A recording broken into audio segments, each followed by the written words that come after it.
आपकी आवाज़ को माइक की ज़रूरत नहीं है। स्वामीनाथन जी की यात्रा जो भी उन्होंने हमें दिया, मैं 10 साल उनके साथ बराबर में 5 मिनट के रास्ते में ही रहती थी।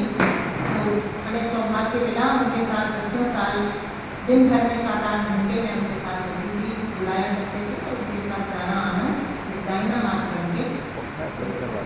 ये सब बातें मेरी नहीं है, उन्हीं की दी हुई है और वही निकलेंगे भी। मुझे मेरा कुछ नहीं पता है, मैं तो सिर्फ अपने आप को ही जानूं और उसमें रहूं और अनुभव करूं, सिर्फ इतना ही मुझे पता है। तो मानो मन, आत्मा और शरीर तीनों की त्रिवेणी है, तीनों की रख रखाव ऐसे करना है जैसे प्रकृति ने निर्धारित किया है। As nature intends to care for them.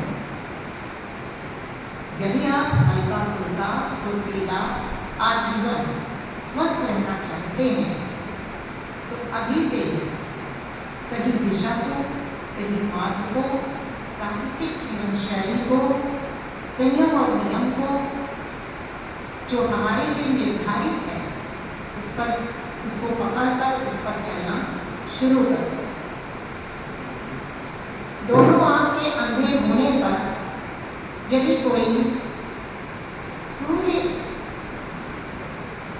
सूर्य को नमस्कार करना चाहे, जैसे योगा में किया जाता है, सूर्य नमस्कार करना चाहे तो उसकी आंखें वापस नहीं आ सकती। मतलब गहरे गहरे रोग होने से पहले ही, अस्थमा है, आर्थराइटिस है, कैंसर है, ऐसे रोग होने के पहले ही माँ प्रकृति की शरण ले लें, बाहर का व्यापार बंद करें। बाहर की जितनी चीजों का हमने आलंबन पकड़ा हुआ है, स्वावलंबी बनना है। एक्चुअली हमें रोग क्या है, तकलीफ क्या है, दुख क्यों आते हैं, दुख का मेन वजह या मेन कारण क्या है, हम अपना अवलोकन नहीं करते। अपनी बागडोर हमने दूसरों के हाथ में दे रखी है। जब कभी शरीर में, मन में, भावना में कुछ भी नासाजी आती है, परेशानी आती है, जुकाम, खांसी, सर्दी कुछ भी लगता है, तुरंत हम अपने आप को दूसरों के हवाले कर देते हैं। ये भी नहीं समझ पाते कि इसका कारण स्वयं मुझ में है और दवा पे दवा लेते। जिन दवाइयों के बारे में हमारी समझ ना के बराबर है और हमें उससे दूर रखा भी जाता है। विडंबना तो ये है कि जो दवा लेने वाले अधिकारी हैं उन्हें भी ये नहीं इतना पता कि अमुक दवाई इस रोग को किस तरीके से ठीक करे, वो भी दवा पे दवा देते जाते। तंग आना, हम दवा की पद्धति ही बदल देते, कभी आयुर्वेदिक, कभी कोई और डॉक्टर, बदलते जाते। परिणाम ये होता, एक तरफ दवा की पद्धति बदलते और दूसरी तरफ रोग अपना रूपांतरण करता जाता है। एक्यूट से क्रोनिक की तरफ, क्रोनिक से मारक रोग की तरफ और मारक से जानलेवा, जो हमारी जान भी ले लेगी। कि ऐसी तो हमारी कहानी है। एक ही सरल उपाय जो बिल्कुल सुरक्षित है, अचूक है, स्वाभाविक है। प्रकृति की शरण में आ जाए। प्रकृति का मतलब केवल बाहर ही नहीं, हमारे अंदर भी हमारा स्वभाव है, हमारे अंदर की भावनाएं हैं, हमारे अंदर अपनी प्रकृति को समझना मुझे खुद है, ये हमारा अपना दायित्व है। जिस घड़ी ये बात किसी को भी पल्ले पड़ गई कि मुझे अपने बारे में स्वयं ही तय करना है, क्योंकि हमारे दर्द को, हमारी पाचन को, हमारी नींद को, हमारे सुख को कोई ले ही नहीं सकता, कोई बांट ही नहीं सकता।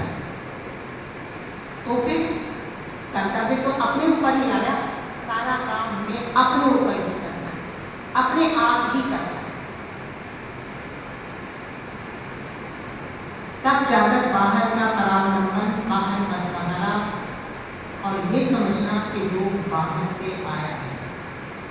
रोग का कोई अस्तित्व ही नहीं है, केवल और केवल स्वास्थ्य का ही अस्तित्व है। स्वास्थ्य की न्यूनता, रोग की अधिकता। हमें लगता है अरे बहुत दर्द है, बहुत परेशानी है, दिमाग कहाँ जाना था, स्वास्थ्य स्तर का लेवल गिरा हुआ है।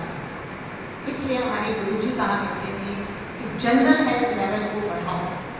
जनरल हेल्थ लेवल मेन सिद्धांत था उनका ये। अगर आपको कहीं तकलीफ है, गॉलब्लैडर में पथरी है, पथरी नहीं दूर होगी इतनी जल्दी, पहले जनरल हेल्थ लेवल सुधरे। जनरल हेल्थ लेवल का मतलब ही होता है भूख लगना, नींद आना, मन का खुश होना, बहुत सारी ऐसी जनरल बातें जो एक छोटे से बच्चे को भी पता होती है। और ये सारा हमारा स्वास्थ्य का सार, इसकी नियति हमारे गुरु जी से हमें सुने हुए शब्दों में 2 ही सेंटेंस में समाई हुई है। हर व्यक्ति से उनका कहना, मैं रोगी भी नहीं बोलना चाहती हूँ और डॉक्टर भी नहीं बोलना चाहती हूँ, क्योंकि डॉक्टर, कार्यकर्ता सब तो हमारे अंदर है।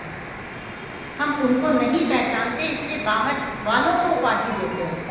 उपाधि का कोई मतलब ही नहीं है, अपने को उपाधि देना है। तो स्वामीनाथन जी के अक्सर कहा करते थे, और इस पर मैंने बहुत विचारणा करी, और विचारणा करते करते मुझे अंदर से ही और बहुत सारी चीज़ें समझ गई। और जिन्होंने पुराना सुना है वो जरूर सुना। वो कहा करते थे, कहा तो किसी MLA से था, क्योंकि उसने कहा मेरे पास 2 मिनट का समय है, 2 मिनट में आप हमें सारा बता दो ये कैसे करना है। तो उन्होंने यही कहा था, मध्य प्रदेश ठीक रहे, नरम रहे, उत्तर प्रदेश शांत रहे, पूरे मुल्क में शांति आ जाए। क्योंकि